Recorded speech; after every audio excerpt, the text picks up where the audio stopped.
Okay, so hello everyone. Today is Wednesday, September the 13th, and we are continuing in our study of A Course in Miracles. We are in chapter 3, and now we are beginning today section 3. And this section is perception versus knowledge. So I think that that's going to be very interesting. So do you want to open with prayer or do you want to close with prayer? It's up to you. You can open. Okay. So let's just settle back for a moment. Oh, somebody's coming in, so hold on a second. Okay.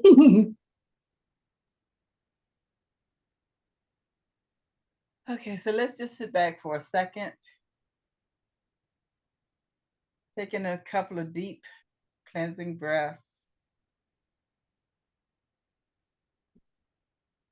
And let's just automatically, at this time, just surround ourselves in healing, protective, white light. See ourselves encased in a room or a bubble or just in white light cascading around us and in us and through us. And know that in this space, there's only love, understanding, peace, knowledge, and all good.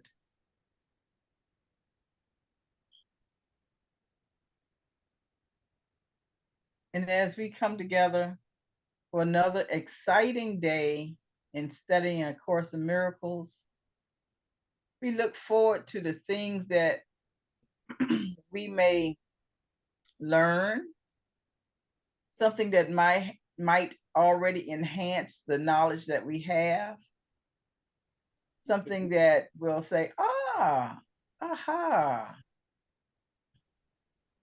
give us some new perspective on things.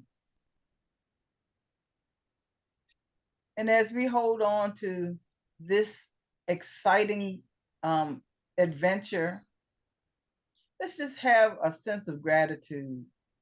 Grateful for, first of all, that this day has found us and kept us in peace and health and harmony. Let us also continue in our understanding of goodness and mercy.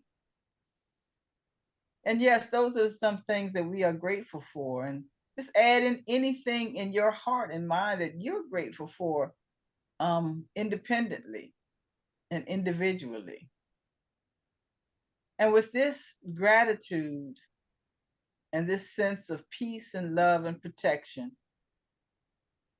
we just release that knowledge, release these feelings, release this thought system that we're who we are into our homes, into our communities, into our nation, and into the world.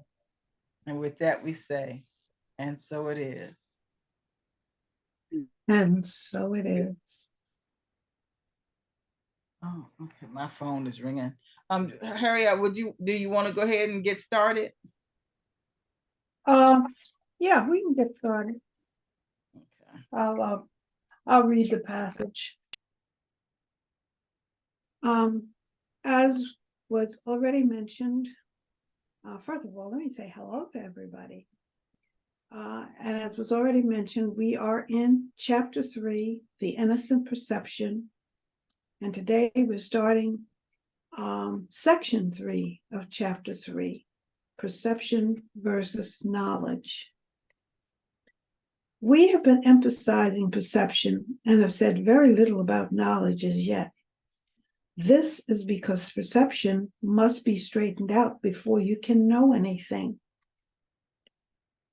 To know is to be certain. Uncertainty means that you do not know. Knowledge is power because it is certain, and certainty is strength. Perception is temporary. As an attribute of the belief in space and time, it is subject to either fear or love. Misperceptions produce fear, and true perceptions foster love, but neither brings certainty because all perceptions vary. That is why it is not knowledge. True perception is the basis for knowledge, but knowing is the affirmation of truth and beyond all perceptions.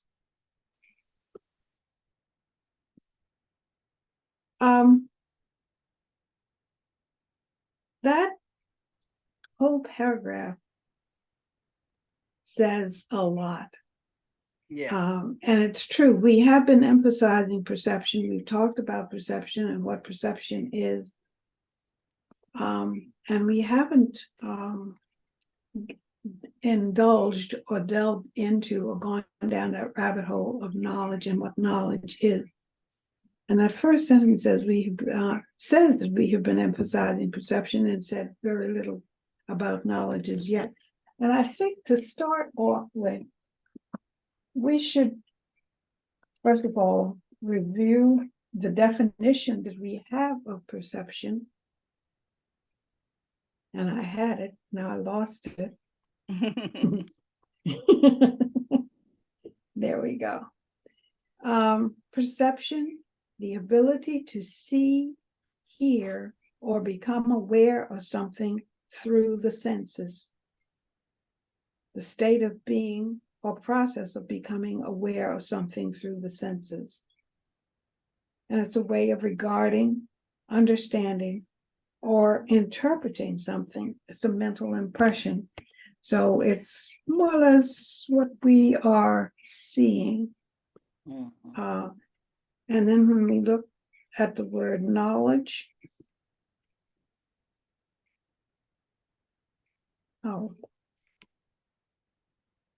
sorry about that. Facts, information, and skills acquired by a person through experience or education.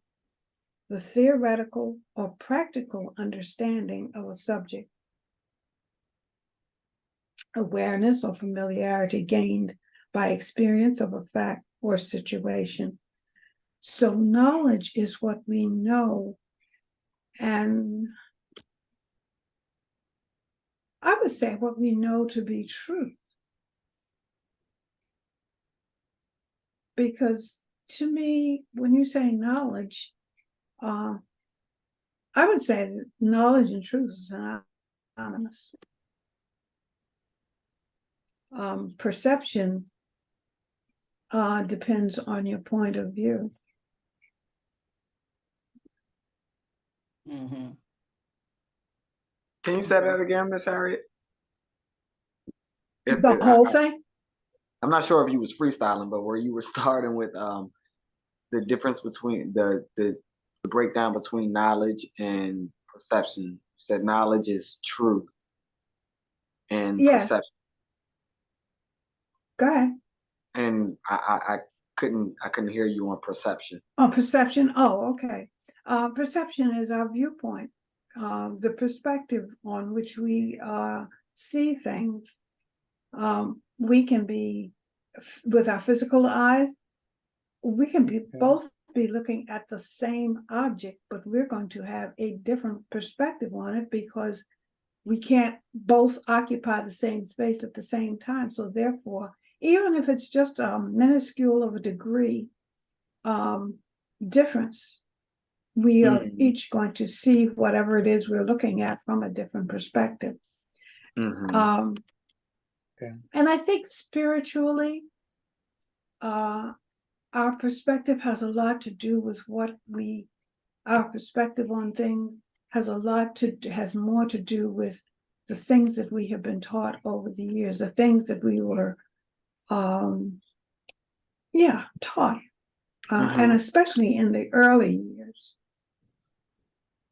because those are the things that make the greatest impression, that leave, I should say, the greatest impression on us. And if we are not curious and question things, those things, whether they are the truth or not, they'll stick with us for all of our lives unless we question them. Mm-hmm. And in your definition, perception has to do with is temporary because it has to do with how we the things that have to do with the senses. Mm-hmm. Mm-hmm. Mm-hmm.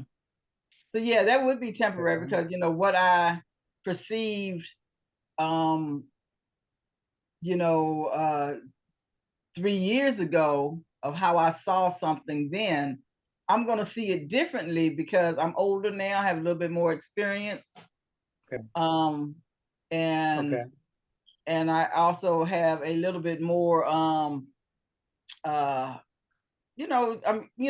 just think things differently. So exactly. No, go ahead. Oh, I was just going to say, and with with an example.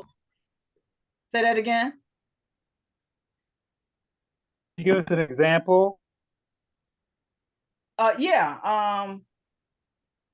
Okay, let's say 3 years ago. We're going to talk about 3 years ago was during COVID.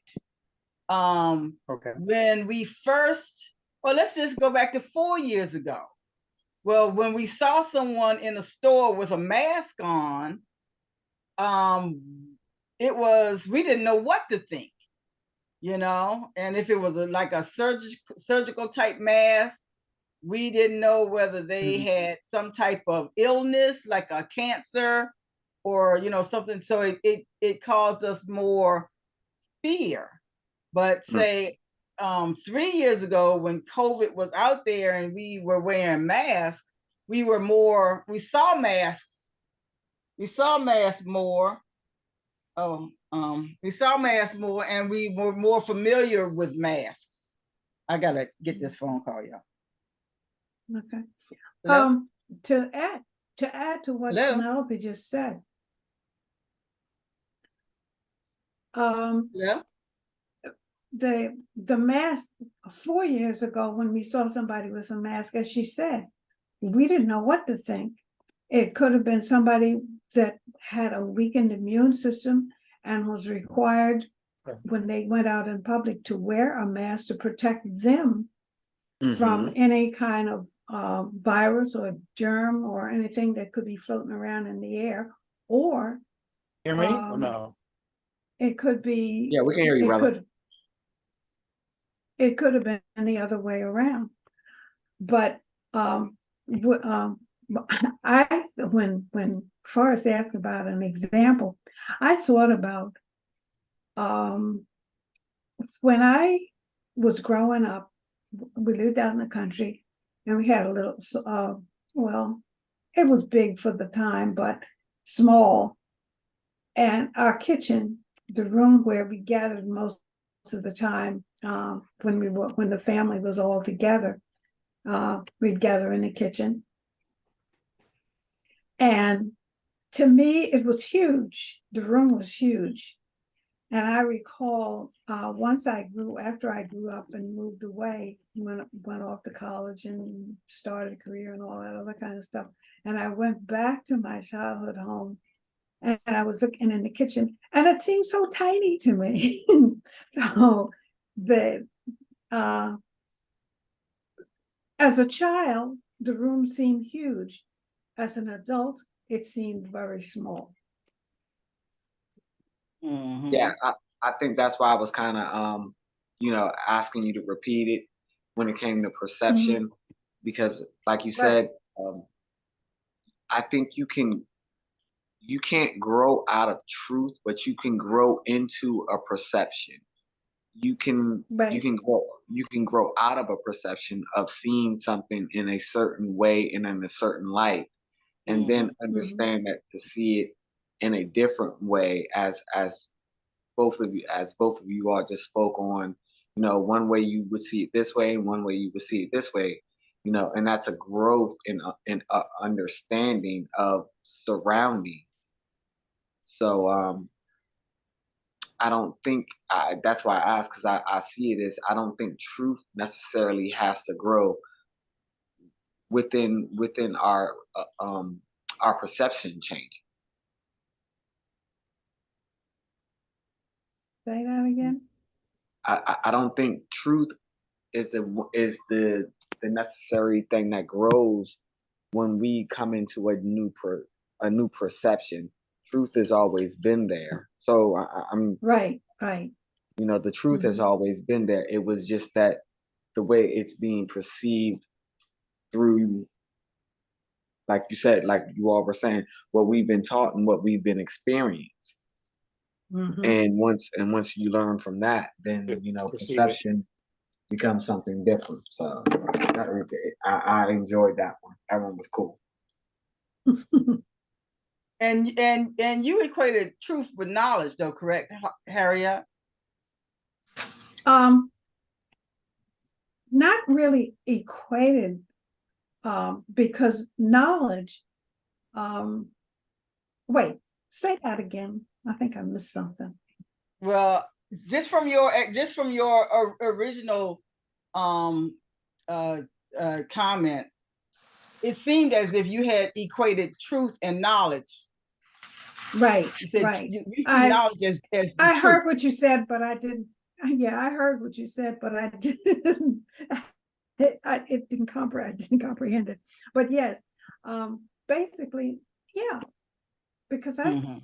to me, And knowledge is truth. mhm.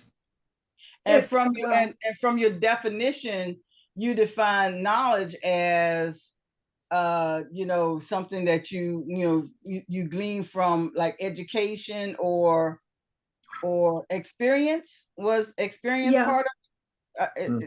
as part of knowledge also? Yeah. theoretical or practical Hmm. understanding, and practical understanding, it Hmm. to me is, I would say, is the same as Hmm. experience. Yeah. Hmm. Yeah. So, and this is one of the things, this is where that first sentence said, we have been emphasizing perception and have said Mm-hmm. very little about knowledge as yet. And I think that we, in where we are in this third chapter, excuse me, where we are in this third chapter, we're building on um, uh, ways of kind of like tearing down old perceptions, or tearing down old things, and saying, okay, well, so that we can understand that there is a difference between knowledge and perception. And I think that Mm-hmm. we are beginning to see that, how the how language is so important, because Mm-hmm. if I have been taught something, like you were saying earlier, Harriet, if some of the things that we have been taught, we have said is knowledge, is by usually somebody else's perception that has been taught to us. So now Right. we claim that as knowledge, but it's not necessarily knowledge. It's somebody else's perception that Mm-hmm. we claim is true Yeah. now, because Right. this is the thing that we have accepted as knowledge. Mm-hmm. Yeah. So is that? I mean, so are we looking at those two perception? Well, oh, dang, I don't even know how to word that. Are we looking at Mhm. those two attributes more or less like we would look at a yin and yang sign? Like, one, you can't have one without the other. You know, one will always show its face, whether it be perception of something and then truth after, or truth before and then perception after. I don't know. I think everything is connected. It's just that how we understand it, and how we uh, either individually or collectively accept what it is. That's how Can I you read the second? I was going to say read the second sentence. Okay, yeah. This is because perception has been straightened out before you can know anything. Oh, this is because perception must be straightened out before you can know anything. Mm-hmm. So yeah, so perception comes first, and knowledge comes second. Exactly. But we have to straighten out perception and understand that perception is not knowledge. Exactly. Okay. That's what I'm getting from it anyway. Mm-hmm. Mm-hmm. Yeah.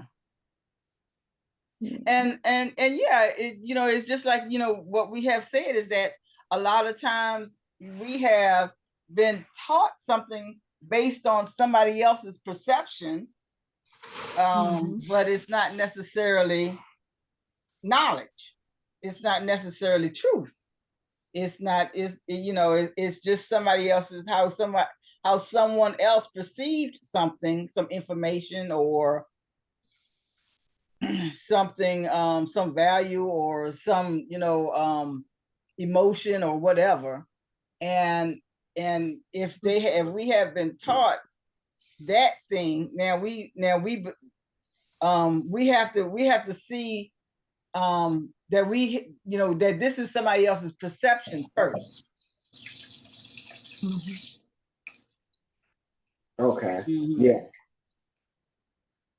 Yeah, this is because perception must be straightened out before you can know anything. To know is to be certain.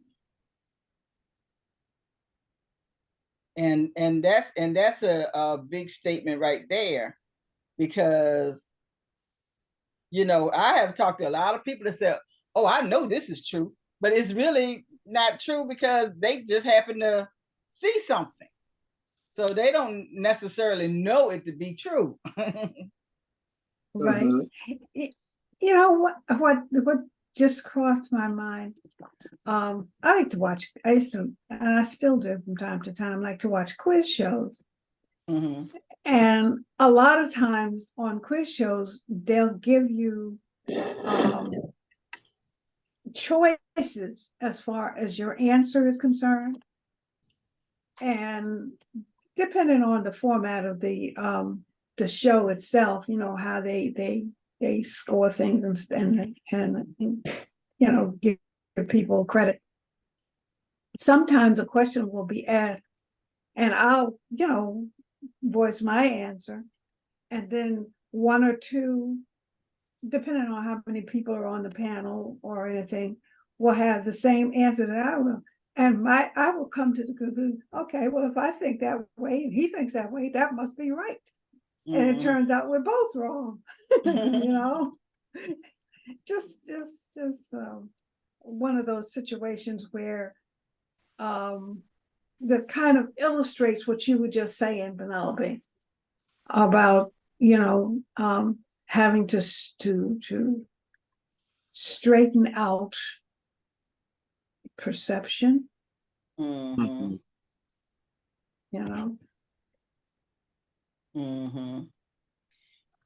to know is to be certain.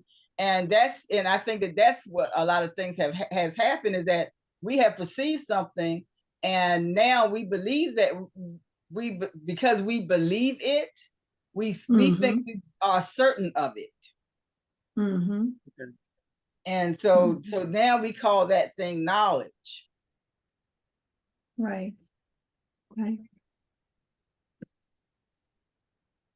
Well, we flying through this. I thought this was going to be a little bit more challenging than Anybody want to read number 4? Well, I can. Uncertainty means that you do not know. Well, that part's true. I mean, that's what we've been saying. If you're not certain, if you're in doubt, you're questioning. And I think that's how we come to know, because of that uncertainty. We're told something, we hear what the person is saying, but for some reason or other, whether it's our third eye or our gut, Awesome. that will nudge at us and give you, sometimes it might be an uncomfortable feeling. No, that ain't right. Mm-hmm. You know, you're getting hit from all sides. No, that ain't right. And so that means that you're uncertain of it. You don't know the answer, but you know what you hear is not right, is not the answer either. Or what you're hearing is not the answer. What you're perceiving is not the answer. Mm-hmm. Mm-hmm. And I think that it is important that we know the difference between perception and knowledge, because there are some people that will speak to you and they have so much authority. They will speak to you like they know it all and they know everything it is about this subject. And they and so now I because I think that they know what they're talking about. So because I'm uncertain, I trust their Right. their perception. Right. And it is Right. important that we know it for ourselves. We go back and look to whatever that thing is, to see if this is a certainty or not. Yes. The what is it said? Don't take anything as face value. Mm-hmm. Know it for yourself. And think about it. That's why we're all here. Because what we were taught in Sunday school and in church, in mass, or wherever we got our early religious training, it was something about it that, that we felt that the perception that we were being fed or we were being shown, it just wasn't right. It just, Yeah. and that's why that's why I agree. I'm not scared of going to hell. I agree. Right. It just won't right. That's right.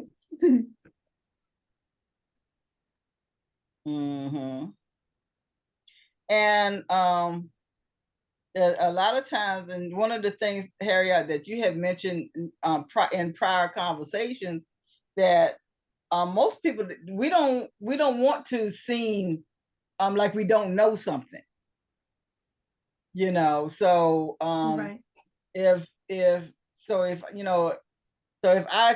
I ask you a question and you tell me an answer because I am uncertain, I will listen to you looking for that certainty. And then now I have latched onto it and don't go back to investigate. Don't go back to check up on it. Don't continue to educate myself, which was your definition of knowledge. Is that when knowledge comes from educating yourself.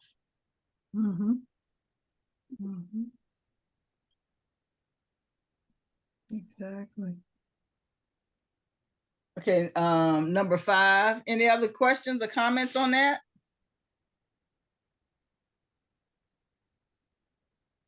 Okay, number 5 is knowledge is power because it is certain, and certainty is strength.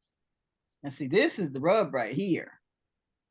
Yeah, because when people when the more truth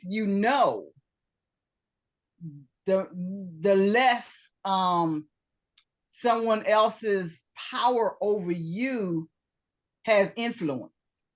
Say that again. Huh? I said, say that again. I said, the more you know, the more you have more power, and you have more power through that knowledge. So you're not necessarily influenced by the what has been normally passed off as knowledge. Right.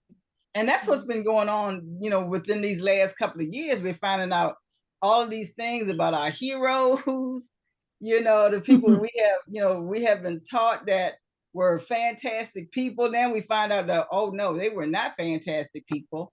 They just happened to do something that day or that time. And a whole story has been built up around them.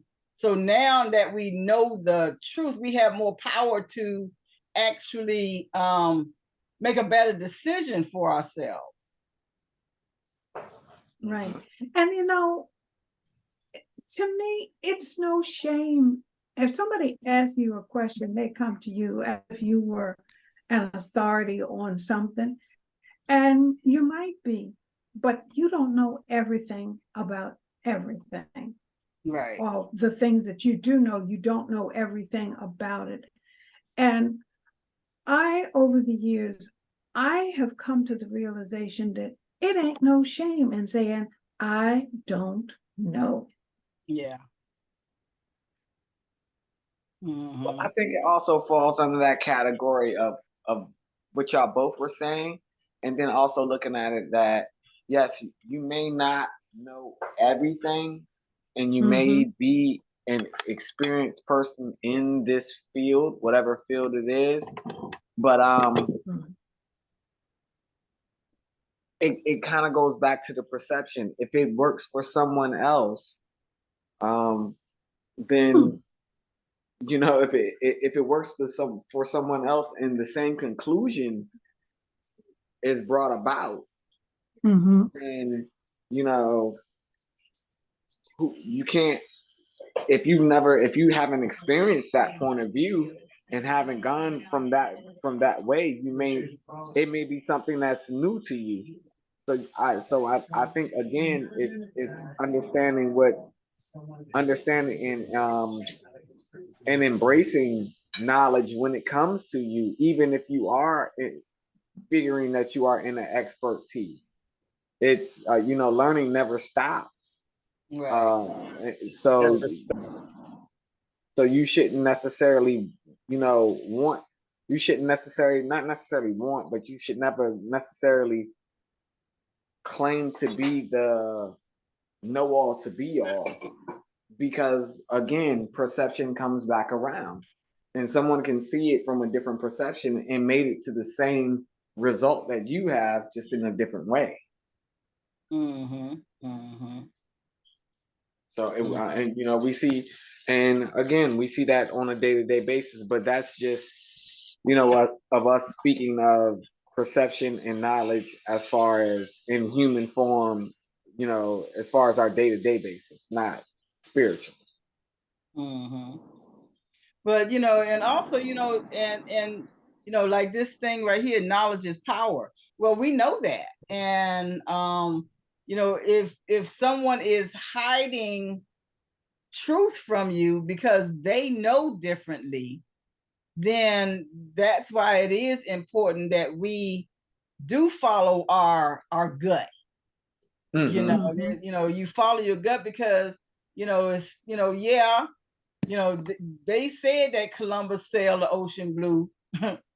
And we have believed that all of these years, and we have believed that Columbus was a good guy, and we believe that he discovered America, because that's what we got an A on that test in second grade.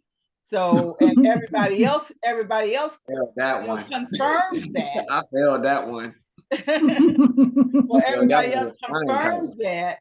So now, so now if I'm believing differently, then I'm so outside of the box that I'm not, that I'm going against what the power structure says.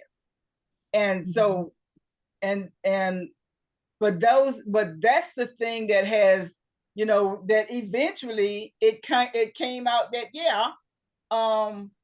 Columbus was a bad guy. Yeah, he claimed America for Spain, but still he was a bad guy. He wasn't a good guy to go along with it. And see, that's the thing, is that we have been taught perceptions to go along with to go along with, with that knowledge.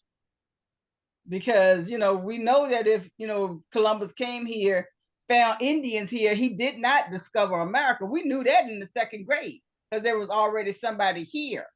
But the perception is that because he found these, because he found these Indians, he was a good guy because of all of the wonderful things that he helped to make America become.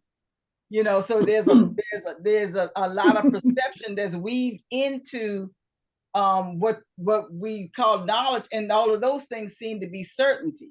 So that's why it is important to to really follow that gut, follow your instincts, follow your intuition, because everybody else might be certain of it because they are, like you said, I think it was Andre that said, we believe it because somebody else said it.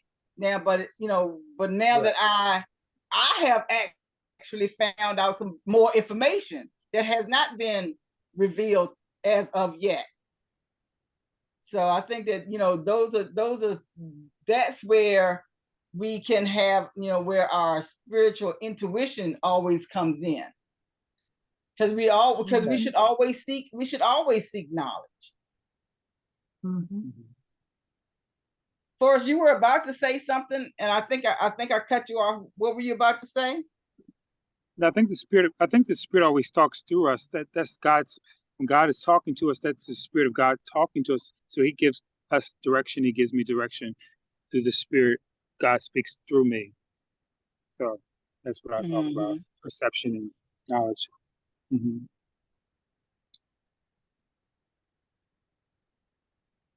Okay. Any other questions or comments? No. Okay. Number 6, perception is temporary. Yeah. Yeah. Yeah. Yeah. Yep, I think we were just all saying that. Yeah. Perception is temporary.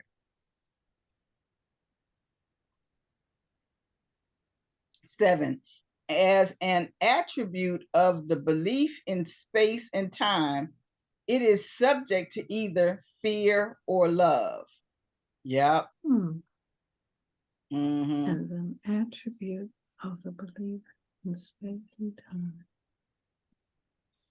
it is subject to either fear or love. Oh, wow.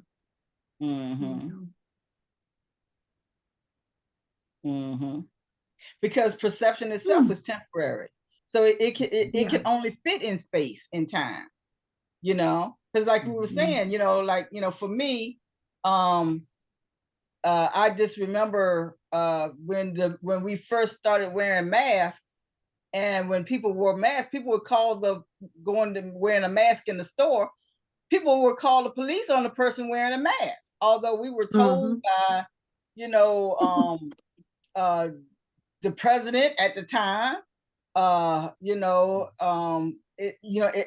temporarily. We were told by the president at the time. We were told by different officials to wear a mask because of the coronavirus. But somebody walked in the store wearing a mask, the police were called on them. Usually it was a Black person. So that perception is still based on time, because if you're perceiving that, all Black people steal, and now they're walking in the store with a mask on, so they must be here to steal something, so, and usually when you wore a mask, you were the burglar, you were the bad guy. So that still was that perception, But now people walk through the store, you see some people with masks and some people who don't have on a mask. And so that perception has completely changed. It's almost like you see the mask and you don't even think about it, really. Yeah, because the perception has changed. And now we know why this individual is wearing a mask, We know that they're not wearing a mask because they're the bad guy, they're the bandit. You know, they're wearing a mask because of their idea of the, you know, of COVID. Possible illness. Yeah. Yeah. Uh-huh.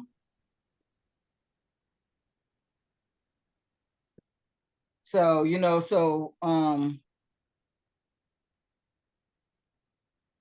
where was I? Oh yeah, okay. So as an attribute of belief in space and time, it is subject to either fear or love.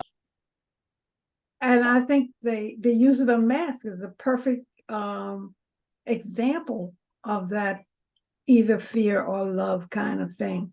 Because pre-COVID, like you said, somebody walking in the store with a mask on, the first thing you think is they're coming in here to rob because they're trying to disguise themselves. Mm-hmm. But now you go into a store with a mask on and nobody really, you know, it doesn't even raise an eyebrow. Yeah. Well, that's what people say. Why don't you have? People say, well, why don't you have your mask? I think current was supposed to back down and other places. They're probably going to go back to mandatory mask again because this COVID has come back again stronger. Mm-hmm. Well, right now is because it's, you know, it's your own individual personal choice.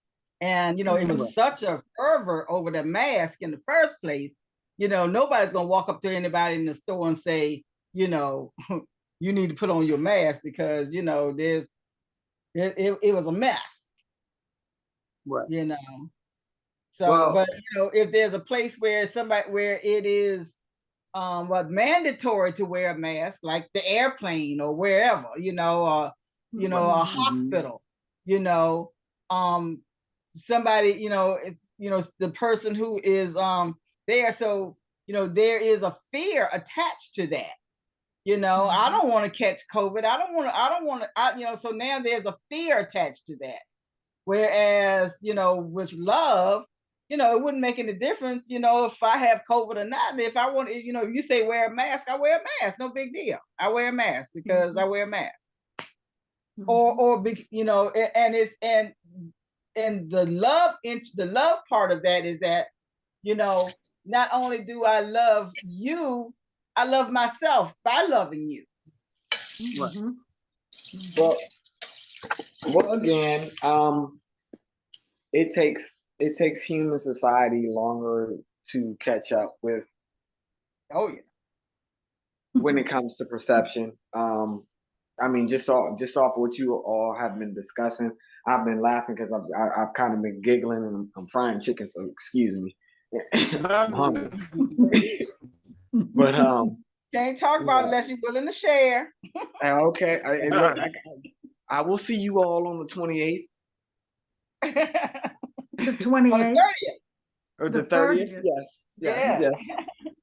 But we are it's everything that you all were saying reminded me of something that I kept laughing about. I remember when the kids were young, and perception. I grew up with it. I grew up with the song. Couldn't stand the song anyways because I'm a boy. Hated Ring Around the Rosie. Couldn't. I'm a boy. You not hold my hand and we walk around in a circle. And then I came about how the song was actually brought up. Yeah. And it's about the Black Plague. And it's Right. something that the children would do when people would walk through the village and were sick with the plague. And and what we hear, Ring Around the Rosie, Pocket Full of Posies. These are the PPE that they had back then. Right. You know, they knew you had it if you had a certain mark on your arm because it came out, you broke out like that. You carried a pocket full of posies because it would pus and then it would stink and fester. So, you know, it blew my mind. So I wonder, it makes me think of, like, from that perception of where that was then to us teaching our children lullabies and songs to play at the playground with that. You know, how does that perception as you all were speaking, with the mask gonna look in 100 years or so? Years, yeah. Again, perception changes. Mm-hmm. You know, Yeah. the truth is still the truth, but perception will always change. Mm-hmm. And the less fear or love we have toward a thing, the more we will, the more we kind of shift it aside. We Like, understand Ring it, yeah. Around the Roses. That was a good example, Ring Around the Roses. Understand So that. Ooh, I couldn't stand that song. and all you did was walk around in a circle. I mean, it wasn't like, duck, duck, goose or nothing. I Duck know. that goose too. Don't give me Grimm's fairy tales. I studied them. But yeah, But I mean, but yeah, those are the things. But now the fervor around it has died, and it has gone down and gone into history. It's not scary anymore, so there's no more fear attached to it. So so that's why perception is based in with space and time.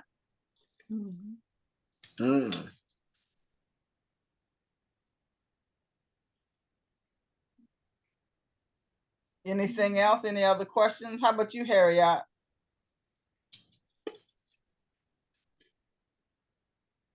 I'm in agreement with what has been said. And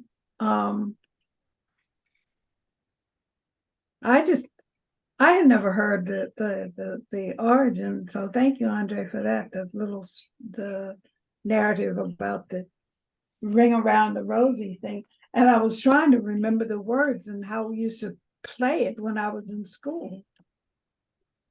Because I don't think there's too many children, maybe nowadays there aren't, but when we were coming along, I think everybody knew that, And I had never heard that story about it, or it never really dawned on me to even research it, really.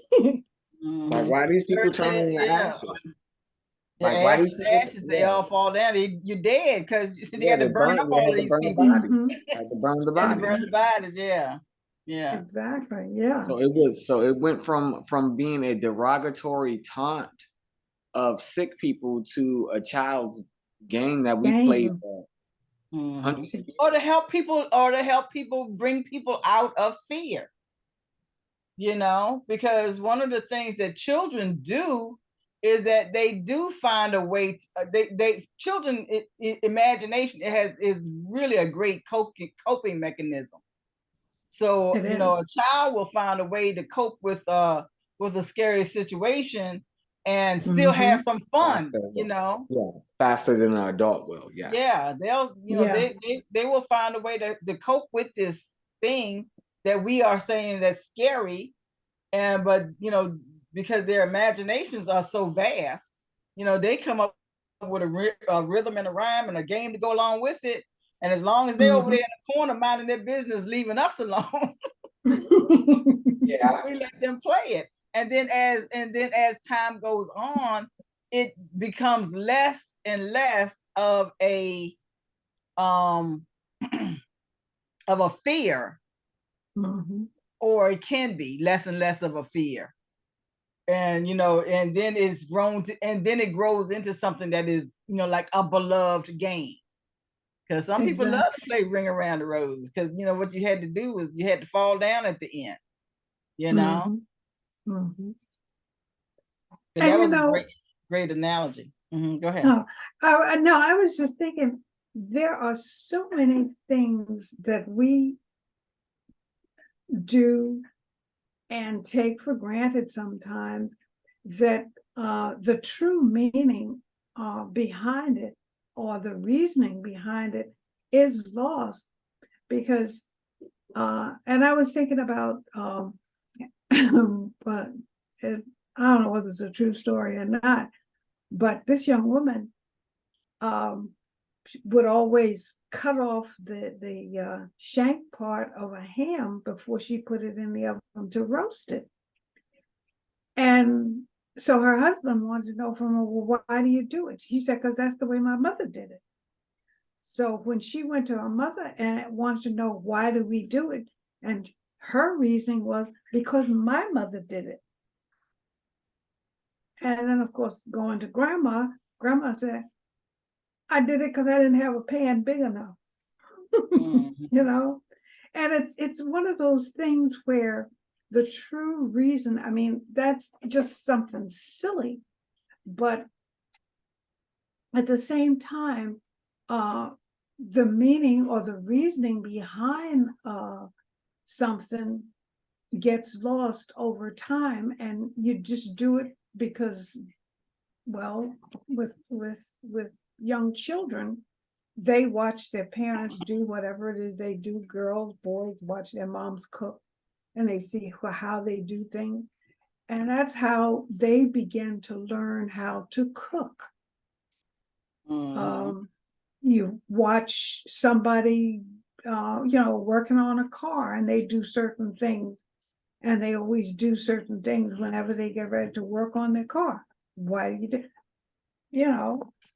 And then when come to find out, sometimes it's a matter of they did things a certain way because they had to improvise, because they didn't have the, shall I say, proper tools or proper whatever was needed in order to accomplish whatever it is they were setting out to accomplish.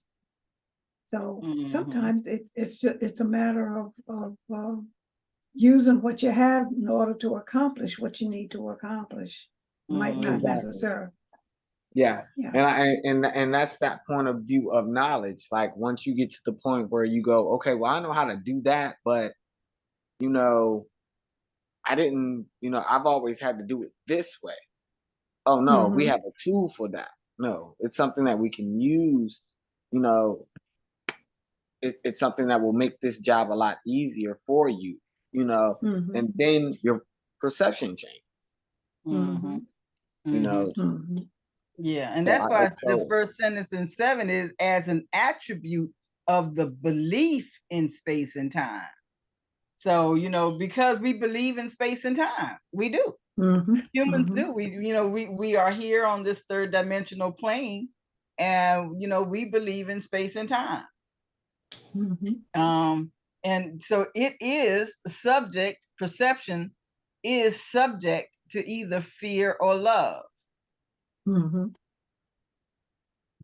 Where and then we'll move on to number 8. Misperceptions produce fear, and true perceptions foster love. But neither brings certainty, because all perceptions vary. All perception varies. I'm sorry. But neither brings certainty, because all perception varies. Yeah.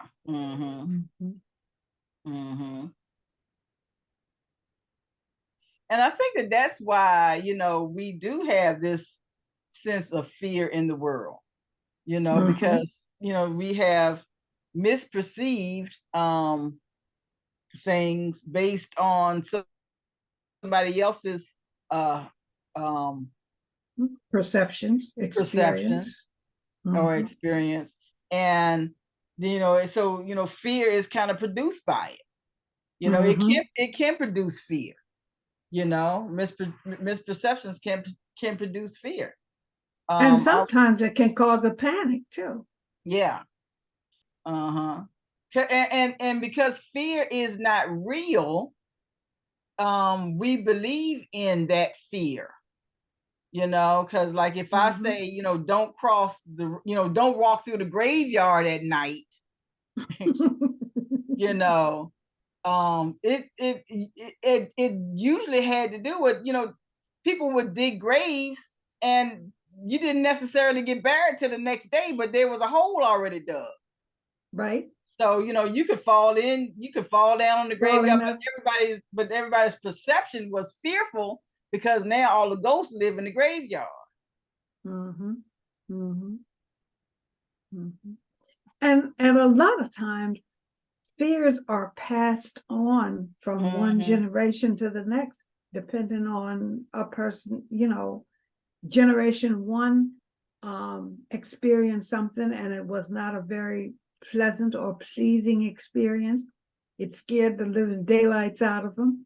So generation number two comes along, the children of generation number one, and generation number one is going to pass on their fears onto their child and tell them that's dangerous, or whatever words they might want to use to deter that child from experiencing something that could be a very pleasant experience for the child if they were given a chance to experience it. Mm-hmm. Yeah. Or there's not enough knowledge or information given about why it's frightful, why why it's scary. You know, walking through the woods at night, it can't be a bad thing. You know, wolves out there, you know, robbers. I mean, all kinds of things can happen to you. You know, if you're not, you know, acquainted with the area. Well, again, you kind of took the words out of my mouth on that one, Pen. Like I always say, the inherent, all human beings, I don't care who you are, I don't care how tough you think you are, all human beings do not like the dark. We are light creatures. That does not mean that some of us can't be comfortable in the dark. But there's a difference of dark in what we know is dark. Right. You know, homeboy that just escaped from the wood from the prison for 14 days. They just caught him today. Now he's not scared of the dark, like in the woods and everything. He's comfortable in the environment of something like that. You take an average person, and they're not going to be comfortable in that situation. Especially if it's a strange, if they're in a strange area. Yeah, I mean, it doesn't even have to be a strange area. When's the last time any of us have actually walked in a room before we cut on a light? Never. Where's the light switch? Where's the light switch usually placed in a room? It's right beside the door. Exactly. And this So is what you I mean. open the door and you flick. The first thing you do is flick that switch. Yeah, and I'm not. Light switch out. It could be daytime. And it's not that it's dark in the room, but it's just not enough light for you to trust it to go in the room. So you're gonna turn on the electricity. It's just a inherent thing that all humans have, that we fear what we do not know. Exactly. And it's because of our belief. And this is what this is saying, you know, because that guy that escaped prison, he was more afraid of going back to jail than he was of those woods. Yeah. You know? You know, so you know, and so it all accounts to what level of fear that you have and what you are actually afraid of. You know, and like this says, is as an attribute of the belief in space and time, it is subject perception. It is subject to either fear or love. So you're going to either fear something. You're going to either fear something, and not do it, or you're going to love something and move toward it. And that's what misperceptions produce fear. Did I read that one? Oh yeah. That's what we're doing. Number 8. Misperceptions produce fear, and true perceptions foster love. So, you know, just looking at, you know, like misperceptions, you know, they're going to produce fear. I am going to be, you know, fearful of a thing, you know, if, and, you know, of that future event of it, you know, if I'm not willing to grow into some type of knowledge, some type of understanding of that thing that I fear. Like I said, just recently my grandson, had a seizure. And so now, I found out as much information as I can about people with autisms, people who have seizures, so that now I don't have to keep him right here in my face to make sure that he doesn't have a seizure, because I'm so afraid of a future event. And I think that that's what happens with a lot of us, is that we have had a shocking experience, and because we don't want our bodies to experience that shock anymore, now it becomes a fear. And that's why this. Go ahead. No, I was just going to say, and the example that you just gave about you and your grandson, who had a seizure, you availed yourself of the knowledge or of the information about seizures, and you're not afraid to allow him to go to school Or to live. wherever. Yeah. But at the same time, you are more aware of what can precede that seizure, and so that you can take certain precautions to keep him from perhaps maybe injuring himself when he does have one. Right. Because my understanding is that if somebody's about to have one, because I have a cousin that used to, he doesn't anymore, have seizures all the time. I think he still has them, but they're such that he knows when he has one, and he acts normal through the trauma, and those around him are not even aware that he has gone through this trauma. But the thing is, when you avail yourself of the knowledge and better understand the situation, it's not as frightening. Is what I'm trying to say. And you're better prepared to deal with the situation, so that it doesn't frighten the individual who's going through that trauma. And like this second part of the sentence is, true perceptions foster love.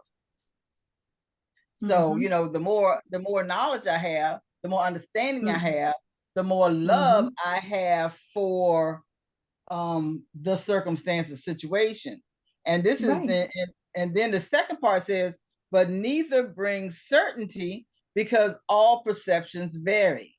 All perception, I keep putting the emphasis on the S. All perception varies. Yeah. Yeah, so I can't, I can't say that this is going to this will happen forever and ever and ever and ever, because it happened this time. And that because I perceived it in this way at this space and time, I can't stay here. I have to I know that my perception is going to vary. Yeah, it's almost a responsibility that you have to have within yourself to say, even if it's fear or something that happened that is traumatic, it's almost to the point where you have to, where it's giving you the guide, where it's giving you the guidance to say, okay, yeah, this happened, but but like you were saying, don't stay here. Everything else is still moving. Continue to move. Make sure you put yourself, make sure you have surroundings that you don't put yourself in a situation like that. And again, once again, like the paragraph says, it varies. It varies. So it's not as easy as said than done, but it can be done. Right. And the thing is that, neither one of those are bringing a certainty. I can't say for certain that this is gonna, that this will or will not ever happen to him again. Based on the evidence of what happened once upon a time ago. Mm-hmm. I can't say for certain that this is how things will always be. Yeah, because it could be just a one-time thing. Mm-hmm. That was number 8. Number 9 is that is why it is not knowledge. That's why perception is not knowledge. Mm-hmm. And this is one of the things that we as humans, I think, fight throughout all of the world. We have all of these isms: sexism, ageism, racism, classism. All of these isms are based only on perception that we have, turned into knowledge. Mm-hmm.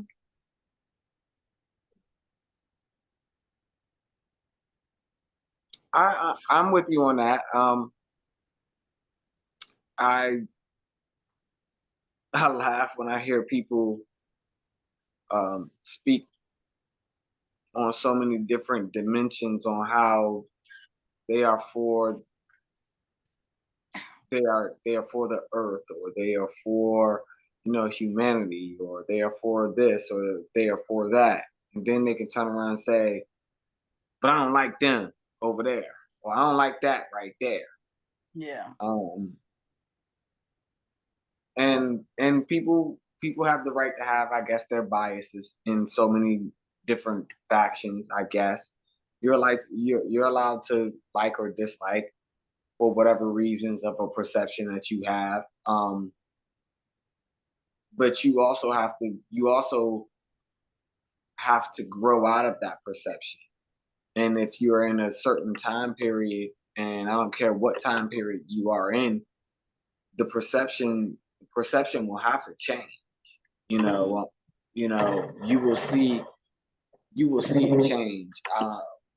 Our children, we tell our children these things, on a daily basis.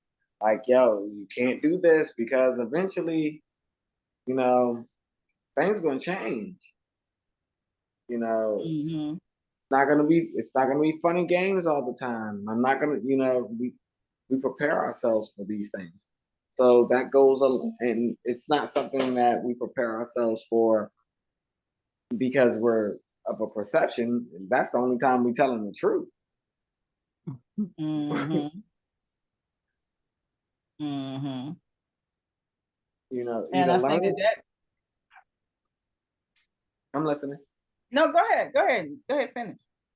Oh no, I mean, I was just gonna say, either you either have to learn to master what's going on, not only not only spiritually, mentally, and physically, but also socially. Mm-hmm. And that's just a hard thing. It's a hard thing to do, but it's things that people have been having to deal with since somebody said, "Let there be light." Mm-hmm. It's not an evil thing. It's not a it's just what it is, and how and the decisions that you choose to make in the day, and what you choose to learn from, and how you choose to go along with it. That's gonna hopefully create an outcome for you tomorrow. Mm-hmm. So I think it's like that. But I'm done. Oh, I was just gonna say, and that's why this number 9 is saying that is why it is not knowledge, because if we have based our perception, if we have created something based on perception, say classism, ageism. Let's just use ageism because I got a lot of gray hair. Because right now, one of the things that's a popular topic in our nation is You know, Ages, yeah. what's too old to run the government? You know, do we need to have an age cap? You know, and you know, for me, I don't know if we necessarily have to have an age cap, but we do have to. I think we have to have a time limit. But you know, that's another thing. But see, but that's where the perception is. If I'm perceiving in America, you know, we don't value old age. You know, whereas in some other countries in the world where they have more value of, you know, the elderly. They look for them for their experience. They look for them for their knowledge. We look to them for their, you know, other things. You know, just their ability just to slow down and take their time. You know, whereas in America, you know, if you know you can't look old, can't have gray hair. You know, you can't you know, you can't look feeble. You know, you can't, although your mind might be sharp, you know, you still have to have red hair if you know, or black hair when you're 90. You know, you still have to be, you know, thin and shapely. You still have to have a small waist and, you know, a big hips or abs and, you know, all of those things that, you know, that have the appearance of youth. And that's the thing that we trust more. But see, but that's not real knowledge. You know, that's still based on perception. If I am only perceiving that the older you are, the weaker you are, or the more infirmed you are, then, you know, because I have heard people say all the time, oh, you know, you look so young. I said, damn, have you seen me? I don't look young. I don't look young. Damn You sure know, don't feel it. Penelope, don't knock it, because no, but I know it's so funny because when I go in the store, whenever I get wine, a bottle of wine, when I get up to the register, they either ask me for my ID or they ask for my birthday. And I mean, me, I got gray hair. I've got, well, I'm not that wrinkled, but I do have, I mean, my hair is grayer than anybody. I don't you look think like there's you're old anybody enough to buy a bottle of wine. That's my point. That's my point. But you know, I thought about it the last time I bought a bottle of wine and I was asked my birthday, and the clerk said to me, well, you know, we do have to ask and I have to put something in, but there are so many places that will allow young people to come in and not inquire about their age when it comes to purchasing tobacco and alcohol or anything like that. And there are some people, all they're looking at is, I got the sale, I got this money. Right. And in order to cover your butt, the you know, the merchant, in order to cover their butt, they have to you know, they have to show that, yeah, they because there was a time. all of that still is perception. You know, all of that's perception, you know, because we are, you know, we're still perceiving that you know, we might have a perception of greed. I don't care if, because like when I was a kid, my mama used to send me in the store to go buy her pack of Salems. Exactly. You know, and Exactly. nobody asked me, you know, or I might have a note. She might send a note and say, give her a pack. I know this person is not calling me right back. I'm gonna cuss them out later. Yeah, I'll cuss them out later. But anyway, but your perception of greed of having money might be so bold that you don't care whether that 9-year-old is smoking cigarettes or actually carrying it home to their mama, but but then again we have time and space. That was a perceived thing that was at that time when I was a child like that. I could do that.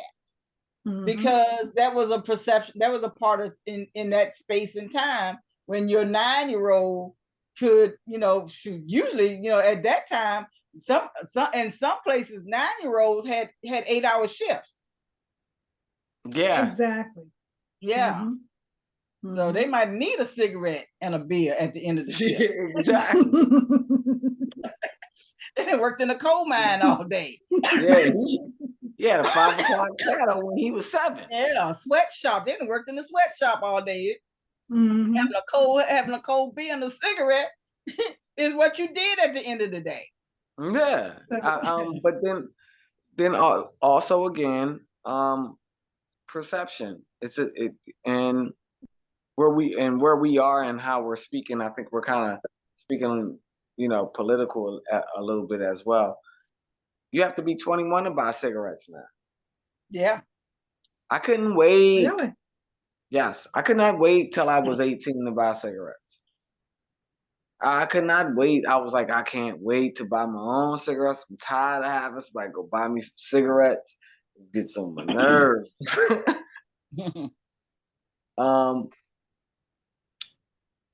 Do I look at that? Do I look at me smoking at an underage thing? No. It took my family years to know that I was smoking. I didn't smoke around the elders. It was something that I did when I'm out and about, and I'm out and about. Once I got of the age of smoke, then yes, I felt, yeah, I graduated. Yeah, I smoke. I'm gonna smoke. But I've always been respectful with it, and even when it comes to drinking. So now I look at it, and I'm going, okay, they just raised the age to smoking to 21. That's the same age it is for to buy beer, but in a year, Nadia can go get an AK-47. I don't trust Nadia with the stove. Right. Cut that off. But that's always the thing but that there again we have perception.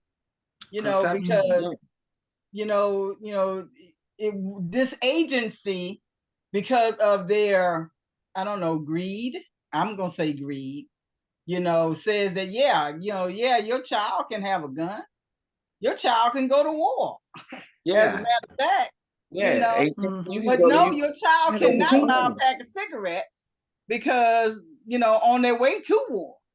Yeah, on their way. He can't have that. You can't have cigarettes. You can't buy them cigarettes and beer. And that's one of the things that when my son was graduating from his military, they said, I know y'all might want to take him out for a beer. Nope, but it's still illegal.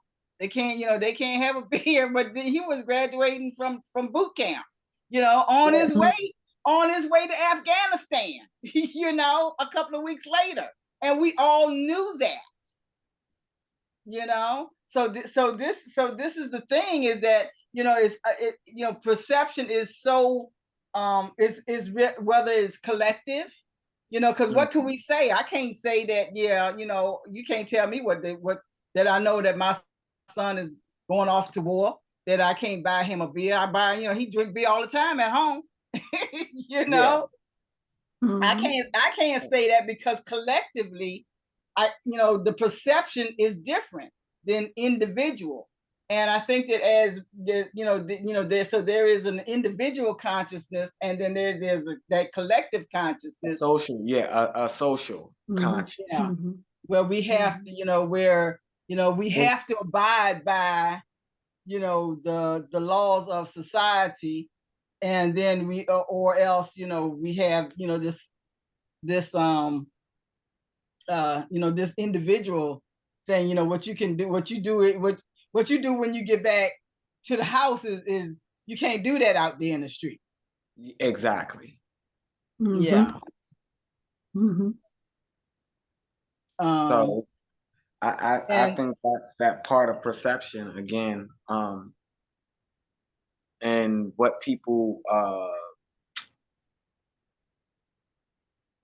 I like how you just phrased that, a societal consciousness, Mhm. that we all have to follow this rule. It's a rule that can be bent, but it should not be broke. But it can't be broken on certain points of view. Mhm. Um, and I think on certain things like that, um, perception is being lost because, like you said, of greed. Excuse me, because of fear, and because of greed, and because of a perception that um is not that is based off someone's opinion. Mhm. Mhm. And but and I think that that's why times change. That's why it says that's why this is not knowledge. It's not knowledge. It's not certain, because this time is going to change. Mhm. When I was when like I'm saying, back when when I was young, I could smoke cigarettes at 18. I could buy cigarettes. I could vote. We could yeah, you could have a firearm. Nothing I had Hmm. ever thought of. I could drive a car. Yeah. I could own my house, but I could not have a bank account. My Hmm. father, my father had to have my bank account. Had to I had to have a bank account with a man. So I could smoke cigarettes, I could do all of these other things because of perception, but it was perceived that women weren't smart enough or capable enough or whatever that thing, or to have their own money. A man still had to be in charge of that. So I think that so yeah, but as we were saying, that space and time makes the difference. Hmm. Mhm. Mhm. Let's see, number 10 says, because this is 623, y'all. Goodness gracious. Um, Wow. number 10 is true perception is the basis for knowledge, but knowing is the affirmation of truth and beyond all perceptions. So let me read that again. True perception is the basis for knowledge, but knowing is the affirmation of truth and beyond all and beyond all perceptions.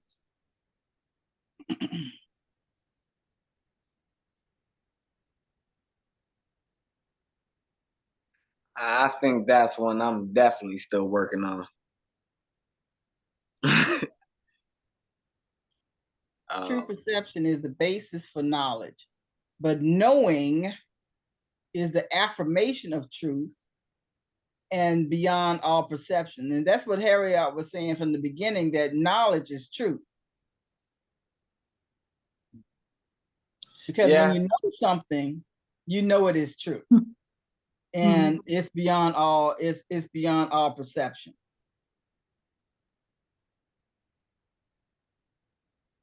But knowing is the affirmation of truth.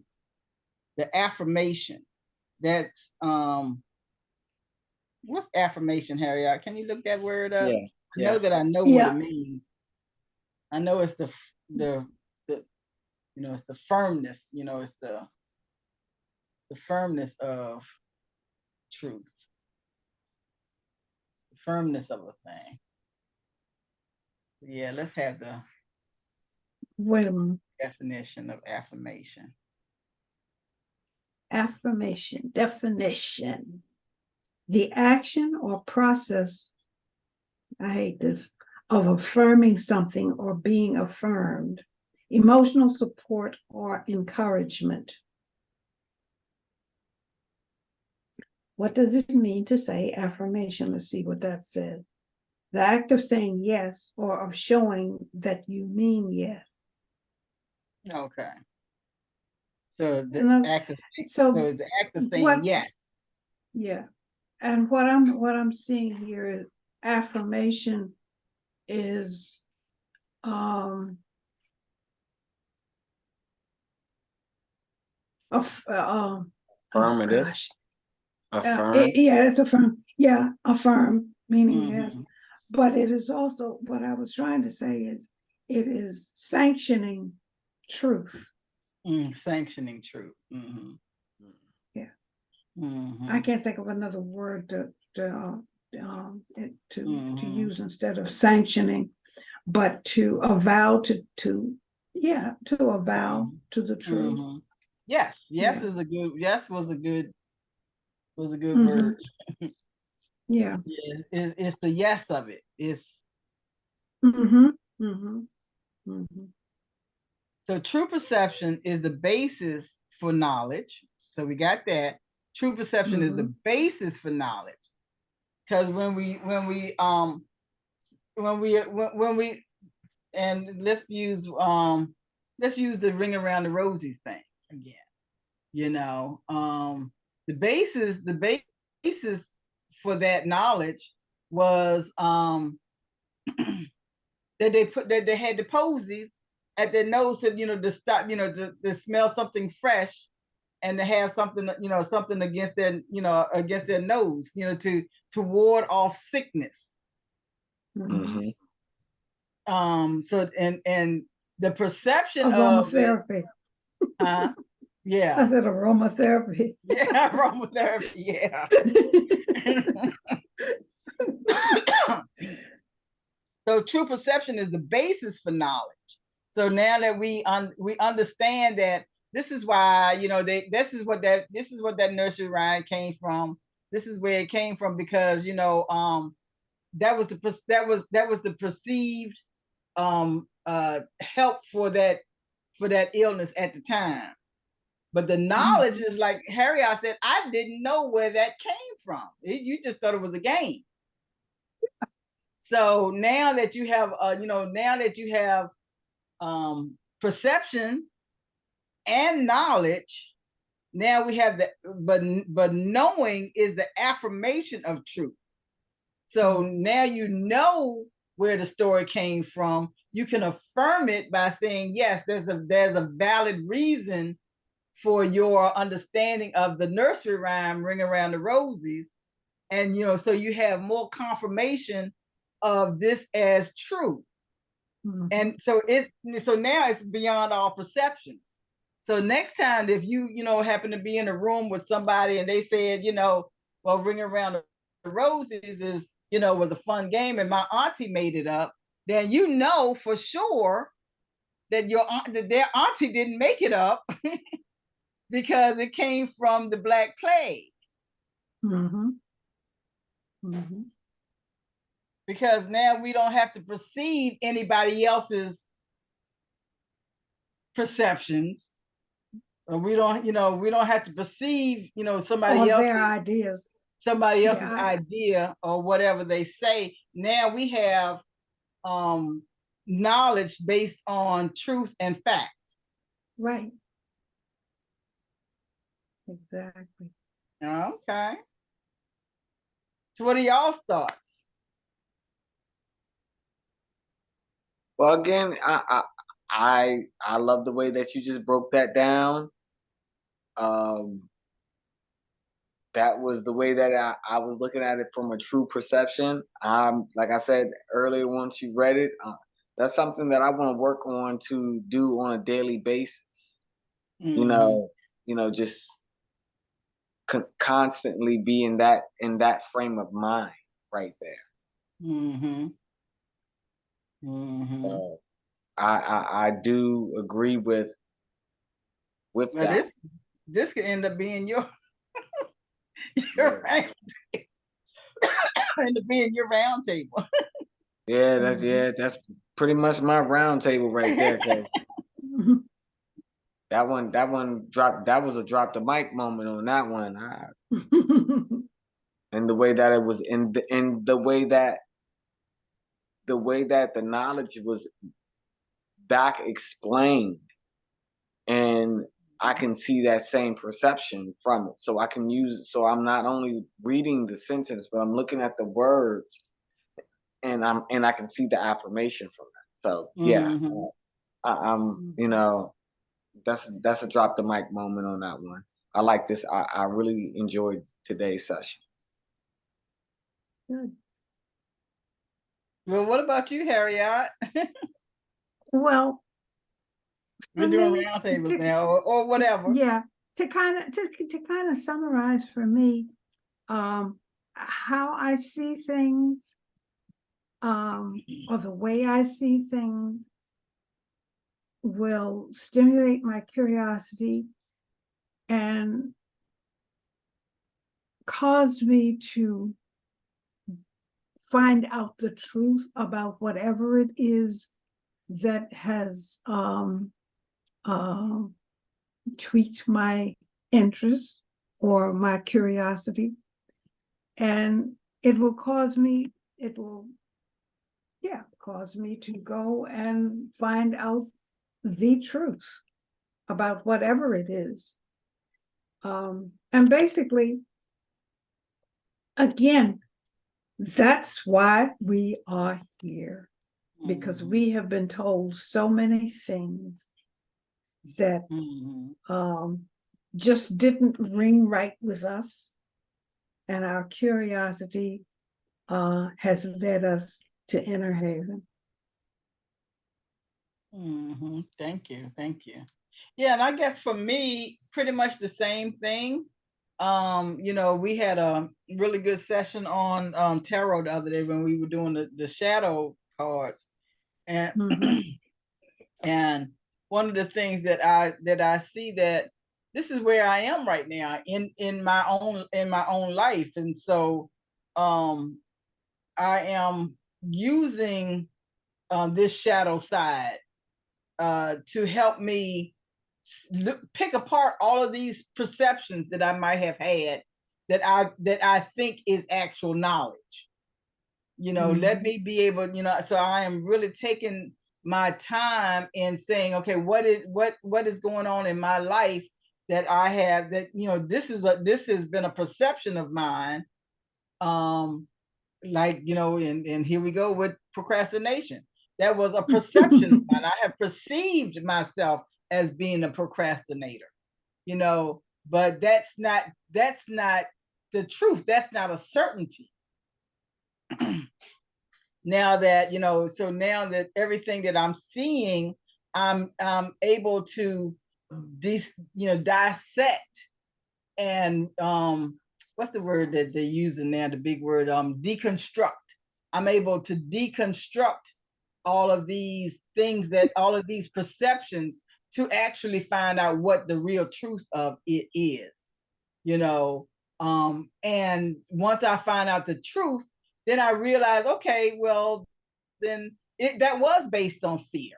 It was based on, okay, now, back in the third grade, I had to hurry up and get my homework done before the lights, before something else happened, so now, now so I hold off to that very last moment. But now that I'm understanding that, that's not what I can live past that.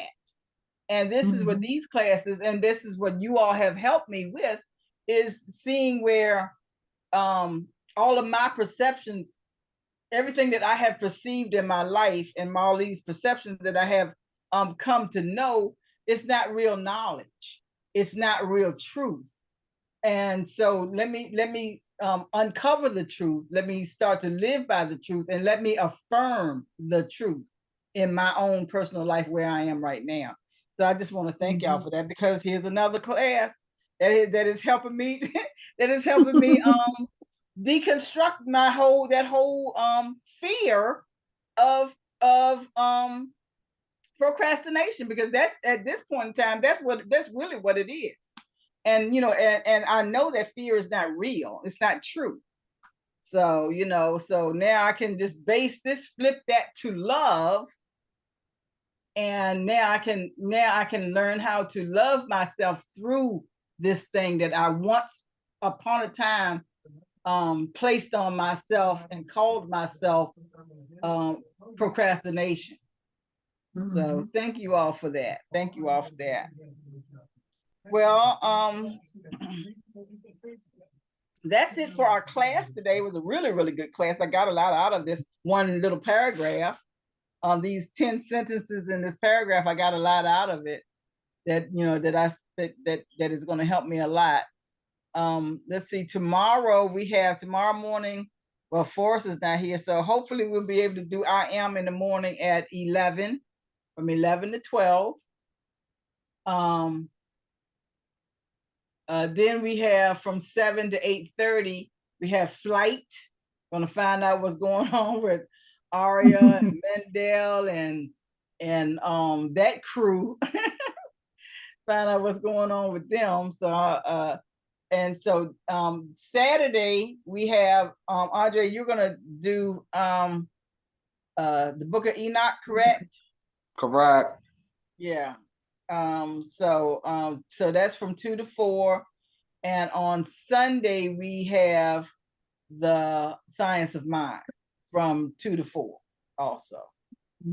Let's see, and as Andre mentioned earlier, on the 30th, we are having our movie time sessions where we're going to have a great big get together, and we are going to be exploring the movie What Dreams May Come.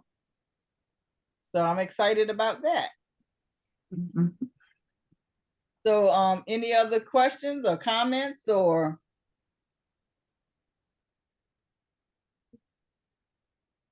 Okay, well, would anyone like to close us out in prayer? How about you, Harriet? I know you said that you would close us out. Yes, I will. Let us close our eyes, relax, as we take in a deep, full, cleansing breath.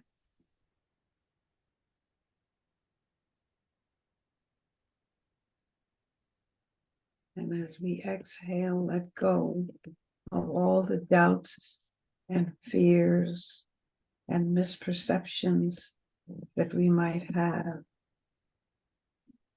And let us be grateful for this time that we've spent together today, learning about perception and knowledge. And let us take the things that we've learned today to enhance and make our lives better. And in turn, we make the lives of those around us better.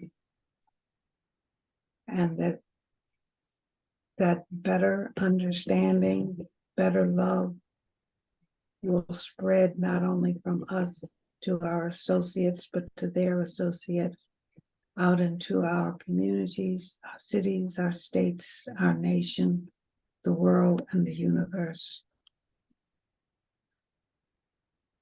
And with that, I say, and so it is. And so it is. Okay, everybody. It was a great session today. I had a great time. It was. Always, always, always. Always, Yes, always. yes. Let's see. All right. Peace and We'll just- blessings. All right, love Peace and you. blessings to you. Love you. Bye.